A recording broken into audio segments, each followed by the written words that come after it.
Today's news headline is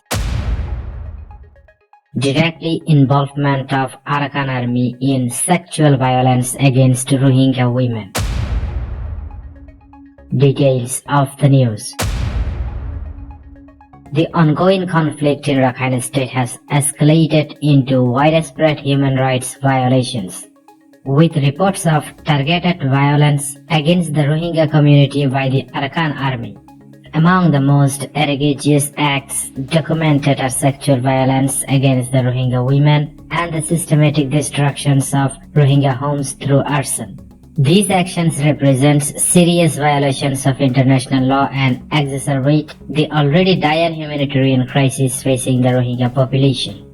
The targeted sexual violence and arson committed against the Rohingya by the Arakan Army in Rakhine State represents serious violations of human rights and international law. This action underscores the urgent need for accountability, justice, and humanitarian intervention to protect the Rohingya community and prevent further atrocities.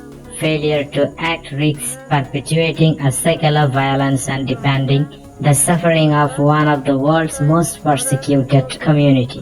Numerous survivors and witnesses have reported incidents of sexual violence committed by the members of Arakan Army. These reports described brutal attacks on Rohingya women often carried out in their own villages and homes.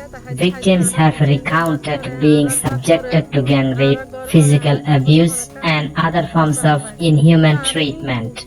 In some cases, the assault occurred in the presence of family members, further traumatizing the victims and their loved ones.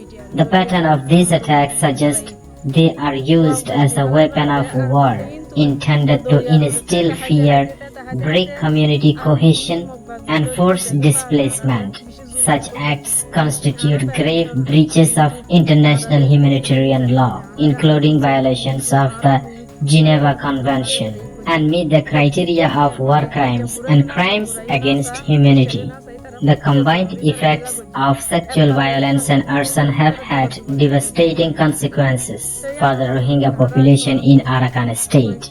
Survivors of sexual violence face severe physical injuries, psychological trauma, and societal stigma. Many are left without access to adequate health care or support services, further compounding their suffering. Families whose homes have been destroyed and forced to live in makeshift shelters or seek refuge in already overcrowded camps, where living conditions are dire and basic needs often go unmet. The international community must act decisively to address these atrocities and prevent further escalation. The following steps are urgently needed: independent investigations, support for survivors, protection of vulnerable populations, accountability for perpetrators, humanitarian assistance.